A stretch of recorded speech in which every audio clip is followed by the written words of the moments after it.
আষাঢ় মাসের এই বৃষ্টিতে কারোরই বেরোতে ভালো লাগে না, কিন্তু আমার তো যেতেই হবে, কারণ আজ সকালে জমিদার বাড়ি থেকে কাজের জন্য চিঠি এসেছে। জমিদার বাড়িটি হল উত্তর ২৪ পরগনার অন্তর্গত রাজীবপুর নামক একটি গ্রামে। গ্রাম ছেড়ে এত দূর কাজে যাওয়ার আমার কোনো ইচ্ছে ছিল না, কিন্তু তারা চিঠিতে লিখেছিল তাদের একটা কাজের লোক খুবই প্রয়োজন এবং তাকে আজকেই যেতে হবে। তাই এই বর্ষার রাতে বেরোনো, যদিও আমার আরও সকালে বেরোনো দরকার ছিল, কিন্তু তা আর হয়ে ওঠেনি। এদিকে আবার বাস স্টপে এসে শুনলাম আমার আসার কিছুক্ষণ আগেই একটা বাস চলে গেছে, এরপর আবার বাস আসবে। রাত 11:30, আর এটাই লাস্ট বাস। আমার আর কিছু করার নেই ছাতা মাথায় অপেক্ষা করা ছাড়া, তাই অপেক্ষা করতে লাগলাম।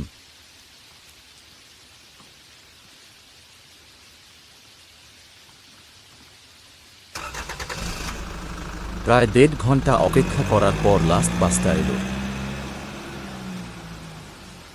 বাসের ভেতর ঢুকে দেখলাম কয়েকটি লোক বসে আছে।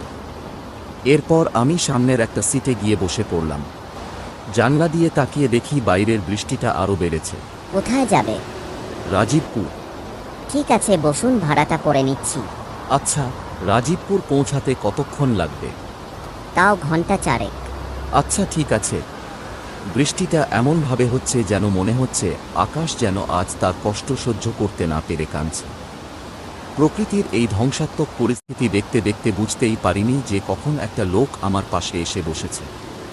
এটা তো আমি বুঝতে পারলাম যখন বাসের চাকাটা গর্তে পড়ার কারণে বাসটি ঝাঁকুনি দিয়ে উঠল। সেই লোকটি আমায় জিজ্ঞাসা করল, আচ্ছা বাপু, এত রাতে কোথায় যাচ্ছ? রাজীবপুর জমিদার বাড়ি। আচ্ছা, আগে কখনো গেছো? না, এই প্রথম?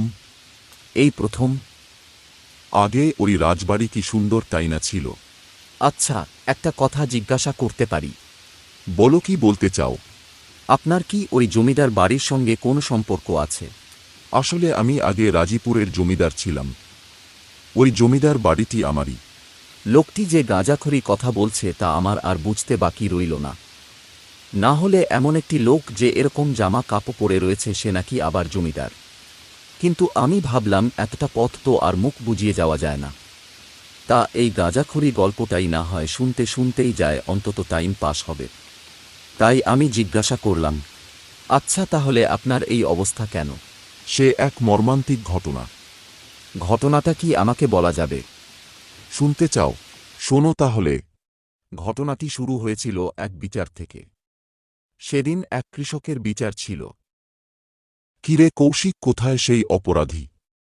এখনো আসছে না? আর কিছুক্ষণ অপেক্ষা করুন, জমিদার সাহেব এই আসলো বলে। আমি 2জন লাঠিয়ানকে পাঠিয়েছি ওকে ধরে আনার জন্য।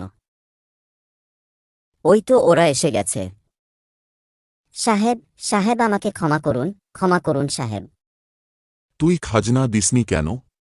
সাহেব, আমি খাজনা দিয়েছি সাহেব। না জমিদার সাহেব, ও খাজনা দিইনি, ও মিথ্যা বলছে। না জমিদার সাহেব, আমি খাজনা দিয়েছি ওর কাছে।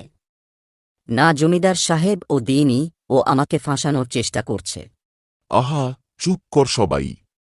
তুই বলছিস খাজনা দিয়েছি, কিন্তু সেটা আমি পাইনি। যেহেতু আমি খাজনা পাইনি, তাহলে তোকে আবার খাজনা দিতে হবে।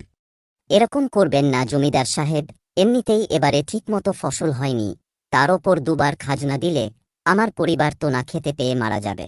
ওসব আমি জানি না, তোকে খাজনা দিতেই হবে, না হলে তোকে সারা জীবনের মতো কারাগারে বন্দি করে রাখব। তোকে 2 দিনের সময় দিলাম। আমি এই বলে ওখান থেকে বাড়ির জন্য রওনা দিলাম। কিন্তু তখন আমি বুঝতে পারিনি যে এরপরে আমার সাথে কি হতে চলেছে। সেই রাতে আমি শুয়েছিলাম, ঠিক এমন সময় আমার বাড়ির লোকজন চিৎকার করতে শুরু করল, আগুন আগুন! আমি ঘর থেকে বাইরে বেরিয়ে দেখি পুরো বাড়িতে আগুন ধরে গেছে। আমি ও আমার পরিবার সকলেই পালানোর চেষ্টা করলেও গ্রামবাসীরা একত্রিত হয়ে আমার বাড়ির দরজাটা বাইরে থেকে লাগিয়ে দিয়েছিল। আমরা ঘর থেকে না বেরোনোর কারণে ওই আগুনে সবাই মারা গেলাম। আচ্ছা দাঁড়ান, মারা গিয়েছিলেন মানে? তাহলে আপনি কি মারা গেছেন নাকি? হ্যাঁ, ওই আগুন আমাকেও ছাড়েনি। আমি এতক্ষণ ভেবেছিলাম যে আপনি হয়তো মজা করছেন, কিন্তু এখন তো দেখছি আপনি একটা পাগল। মানে তুমি আমার কথা বিশ্বাস করছো না? কোনো পাগলই একথা বিশ্বাস করবে। এবার তোমাকে আমি কিভাবে বোঝায়? থাক, আমাকে আর বোঝাতে হবে না। তুমি বিশ্বাস করছো না তো? ঠিক আছে, এই বাসের মানুষজনের দিকে তাকিয়ে দেখো। আমি বাসের ভেতরে মানুষজনের দিকে তাকিয়ে দেখলাম। তাদের দেখে মনে হচ্ছিল তারে কেউ মানুষ নয়, তারা যেন অশরীরী কোনো আত্মা। তাদের পরনের কাপড়গুলিতে এখনো আগুন জ্বলছিল। আমার পাশে বসে থাকা লোকটি হঠাৎ হাসতে শুরু করল। এই অবস্থায় আমি কি করব বুঝতে পারছিলাম না। আমার সারা শরীর ঠান্ডা হতে শুরু করল। আমার মাথা বনবন করে ঘুরতে লাগল। যেন মনে হচ্ছিল আমার সামনে আমার মৃত্যু দাঁড়িয়ে আছে। আমি চিৎকার করতে শুরু করলাম, আমাকে ছেড়ে দিন, ছেড়ে দিন আমাকে, আমি বাঁচতে চাই, আমি আপনার সব কথা বিশ্বাস করি। এই বাস হল মৃত্যুর বাস। এই বাসে যারা ওঠে তার আর কখনো বেঁচে ফিরতে পারে না। এই বাস শুধু মৃত্যুর পথে যাই। তুমিও আর বাঁচবে না। না, আমি বাঁচতে চাই, বাঁচতে চাই, আমি মরতে চাই এই না। মশাই কি হলো আপনার? আমি বাসের ভিতর তাকিয়ে দেখলাম বাসের ভেতরে আর কেউ নেই।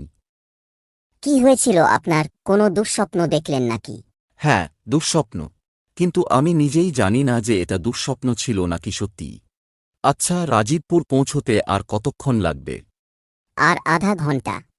আমি ওখানে পৌঁছানোর পর আবার সকালের বাস ধরে বাড়ি ফিরে এলাম। আমি মনে হয় না যে এই ঘটনাটি কখনো ভুলতে পারব।